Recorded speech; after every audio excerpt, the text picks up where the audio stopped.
I haven't handled it that well, to be honest, lad. It hasn't been easy, you know what I mean? Especially after my last performance was quite lackluster. From getting loads of attention in 2022 for his knockout wins to a controversial victory over Jared Gordon that turned ugly. Either everyone loves him or everyone hates him. But can Paddy the Baddy make a comeback after his last win? Stay tuned until the end to find out. Paddy got his introduction to the MMA scene back in 2012 and became one of the most successful UFC fighters. But his path to success in 2022 was built with years of hard work and dedication, long before he made a deal with the UFC in 2021. His career started when he joined Next Generation MMA at 17. And even though he started his career when he was fairly young, it didn't take him long to become a fan favorite, cause he had already won 3 fights at such a young age. The true turning point in his career was when he joined the Cage Warriors promotion in 2012, where he began making a name for himself. Not long after, he won the Cage Warriors Championship and moved up to the lightweight division. His success, combined with his unique personality, made him extremely famous, but some people didn't agree. You see, Paddy didn't fit the typical UFC fighter stereotype.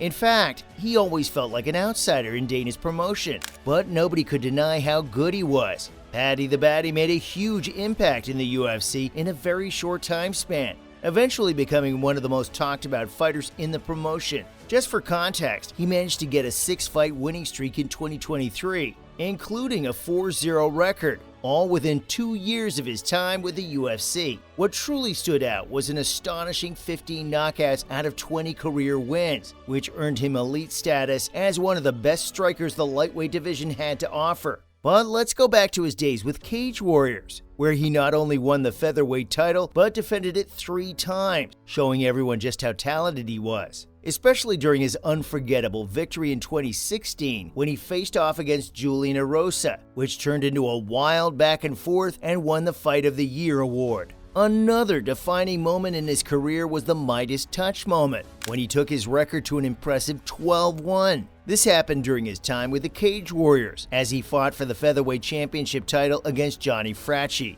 He executed an amazing 1-2 combination that led to an unforgettable knockout in a stunning display of skill. But he's delivered similar performances against other opponents, such as Nad Narimani, Soren Bach, and Luigi Vendramini. I mean, Paddy is just a different kind of fighter, because he managed to dominate his opponents when he looked like he was out of breath, which also became his trademark. But despite all that, his career hasn't been the best. Much of it is due to his binge eating problem, which turns him into an ugly, fat fighter when he's not in camp. He even talked about it in an interview with Ariel Helwani, mentioning how he struggled with this issue ever since he was young. And while it may have made his ability to make weight hard, the guy has managed to get ripped every time, even when it seemed like he was borderline obese. Although he's never gone into detail about how that works, he shared some crazy macros that suggest his food intake could feed a family of 5. Isn't that crazy? But what's crazier is his weight cutting process.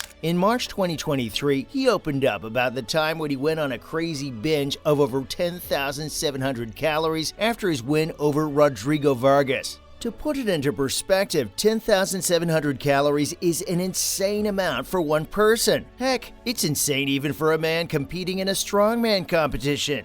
The key takeaway is the toll that this takes on his body, which is why he ultimately transitioned to the lightweight division, cause there's some strict diet restrictions he had to follow, such as eliminating carbohydrates and consuming fewer calories. This also included drinking 8 liters of water daily and eliminating salt from his diet completely. But his relationship with alcohol is a whole other story. After all, he is Irish, and Irish love to drink. Just look at Connor. Paddy Pimblett's binges have become legendary in the MMA world, but he's clearly not alone. UFC bantamweight Sean O'Malley has also expressed his thoughts on this. And according to him, most MMA fighters go through similar eating disorders. He even shared his own experience of sticking to a strict diet for up to 10 weeks, leading up to a fight, only to give in to his cravings post-fight. Paddy's rapid rise to fame in the MMA world is no joke, but his journey took a different turn after his bout with Jared Gordon at UFC 282.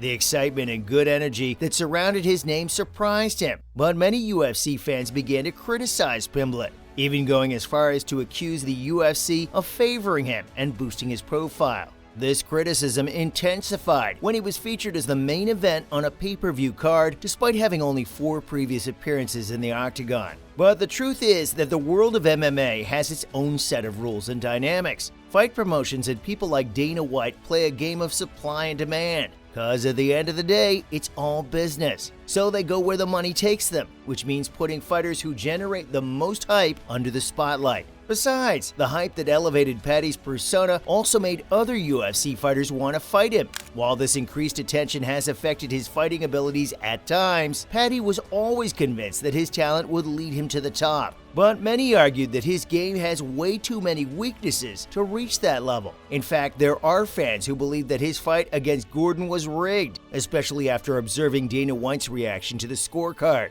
To add to the mystery, a video of Dana White nodding yes as the judges announced their unanimous decision in favor of Paddy went viral online. This surprised many fans and professionals, adding fuel to the speculation and rumors of corruption in the sport, which we've also talked about in a previous video. Well, he wasn't too concerned about it and said, "This is what it is." This sort of attitude might not make him the fan favorite among fans and fighters, but even if his popularity goes away completely and people start resenting him, it probably won't stop him from fighting. The only thing stopping him right now is his ankle injury after the Gordon fight, but he plans to make a return to the octagon after he's had a full recovery. And some people would probably still welcome him, because the majority of fans sympathize with his challenges and appreciate how straightforward he is. Not to mention, he's one of the best fighters in the UFC. And who knows? Maybe he could face Makhachev and end his winning streak when he returns. Speaking of which, what's next for Pimblett? Well, his rise in MMA may have been quick, but since he's been out of the game for a while, there are loads of fighters who could beat him, especially Makhachev.